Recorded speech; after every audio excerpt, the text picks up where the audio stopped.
વાત હવે સુરતની કરીએ, જ્યાં સિટી બસના ડ્રાઈવરોની રાજાશાહી સામે આવી. બસ ચાલુ રાખીને ઊંઘતા ડ્રાઈવરનો વિડીયો વાયરલ થયો છે.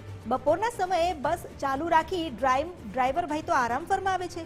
બસ ચાલુ રાખી ઈંધણનો વ્યય કરવા અંગે શું મહાનગરપાલિકા તપાસ કરશે? જો કોઈ અસામાજિક તત્વો બસને ગિયરમાં નાખી દે તો અહીં ગંભીર અકસ્માત સર્જાઈ શકે છે. જો એવો કોઈ અકસ્માત સર્જાયો તો જવાબદાર કોણ?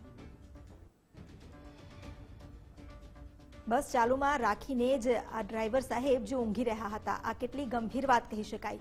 એક તરફ જ્યાં બસના રાખ રખાવમાં તેના ઈંધણ પાછળ કરોડોનો ધુમાડો કરવામાં આવે છે, તો ત્યારબાદ પ્રજાને સુવિધા આપવાને સ્થાને પોતે ઊંઘવા માટે આ બસ ચાલુ રાખીને ડ્રાઈવર ભાઈ તો ઊંઘે છે.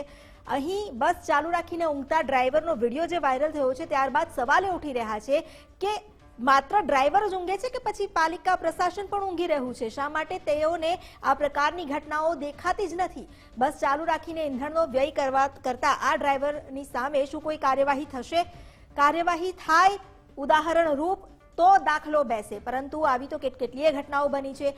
ડ્રાઈવર અને કંડક્ટર જે બસના છે તેઓ પોતાની જાતને શું સમજે છે એ નથી ખબર, કારણ કે ઘણીવાર જનતા સાથે પણ તેમના ગેરવર્તણૂકના વિડીયો સામે આવી ચૂક્યા છે. એવી કેટલીય ખબરો સામે આવી ચૂકી છે.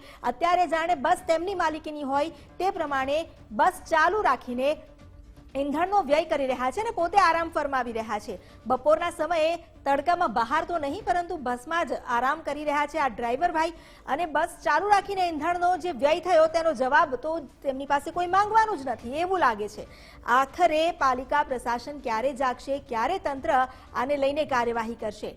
એક તરફ પ્રજા ટેક્સના પૈસા ભરે, પણ એ ટેક્સના પૈસાનો ધુમાડો ડ્રાઈવરના આરામમાં જાય. કોઈ અસામાજિક તત્વ અહીં જો બસને ગિયરમાં પણ નાખી દે, કારણ કે બસની તો ચાવી પણ લાગેલી છે, બસ તો ચાલુ જ છે, એન્જિન ચાલુ છે, તો પછી જો બસને ગિયરમાં નાખી દીધી અને બસ ચાલવા માંડી તો કોણ જવાબદાર? કોઈ પણ દુર્ઘટના સર્જાઈ શકે છે. અહીં તો નજર હટી અને દુર્ઘટના ઘટી તેવી સ્થિતિ છે ને પોતે નજર બંધ કરીને, એટલે કે આંખો બંધ કરીને આરામ ફરમાવી રહ્યા છે ડ્રાઈવર ભાઈ. બપોરના સમયે આ સ્થિતિ હતી. બસ ચાલુ રાખીને ઈંધણનો વ્યય કરવાને લઈને શું પાલિકા હવે તપાસ કરશે? કોઈ ચાલુ બસને ગિયરમાં નાખી દે, આ જે સ્થાન છે ત્યાં આવીને કોઈ પણ ટીખળ કરે અને મોટો અકસ્માત સર્જાય, કોઈ મોટી દુર્ઘટના સર્જાય તો કોણ જવાબ આપશે?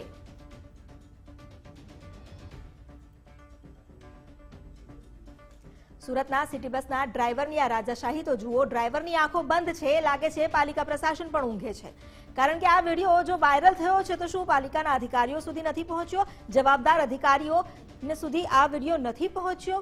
એ પણ સવાલ થઈ રહ્યો છે. શા માટે આને લઈને કોઈ કાર્યવાહી થઈ છે કે કેમ, તેનો જવાબ કોણ આપશે? બસ ચાલુ છે પણ આ બસમાં એક પણ મુસાફર નથી, માત્ર ડ્રાઈવર છે અને તે પણ આરામ ફરમાવી રહ્યા છે. કોઈ ચાલુ બસને જો ગિયરમાં નાખી દે અને બસના પૈડા ચાલવા માંડે તો આ ગતિમાં આવેલી બસની ટક્કરે કોઈ પણ આવી શકે છે. નાના બાળકથી લઈને અબાલ વૃદ્ધ કોઈ પણ આવી શકે છે. અમારી સાથે જોડાયા છે સંવાદદાતા આનંદ પટણી, તેમની સાથે વાત કરીએ. આનંદ, આજે વિડીયો વાયરલ થયો છે, બસ ચાલુ છે અને ડ્રાઈવર ઊંઘી રહ્યા છે, શું પાલિકા પ્રશાસન પણ ઊંઘે છે? આ વાયરલ વિડીયો પાલિકા સુધી નથી પહોંચ્યો?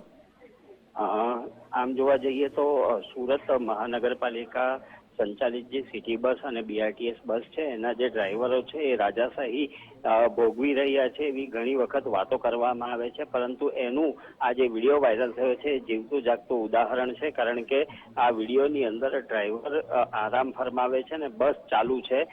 વિડીયો ઉતારનાર વ્યક્તિના મત મુજબ જોવા જઈએ તો 2 કલાક આશરે આ બસ બપોરના સમયમાં ચાલુ રહે છે અને ડ્રાઈવર આરામથી આ બસની અંદર ઊંઘ ફરમાવી રહ્યા છે. સૌથી મહત્વની વાત કે ચાલુ આ બસ મૂકીને જો ડ્રાઈવર સૂઈ જાય છે તે સમયની અંદર કોઈ પણ વ્યક્તિ આવીને જો ટીખળ કરે કે બસને ગેર નાખી દે ને કોઈ હાથ સર્જાય તો તેની જવાબદારી કોના સિરે રહેશે? ડ્રાઈવરના સિરે કે સુરત મહાનગરપાલિકાના સિરે? આ ઉપરાંત જો વાત કરવામાં આવે તો 2 કલાક જેટલી બસ જ્યારે ચાલુ રાખવામાં આવે છે ત્યારે એમાં જે ઈંધણનો વ્યય થાય છે તો એ ઈંધણનો ખર્ચો ડ્રાઈવર પાસે લેવામાં આવશે કે સુરત મહાનગરપાલિકા લોકો પાસે જે વેરો ઉઘરાવે છે તેમાંથી ભરશે? એટલે કે અનેક સવાલો આ વિડીયોને લઈને ઉભા થઈ રહ્યા છે. જી આનંદ, આભાર આપનો જાણકારી આપવા માટે.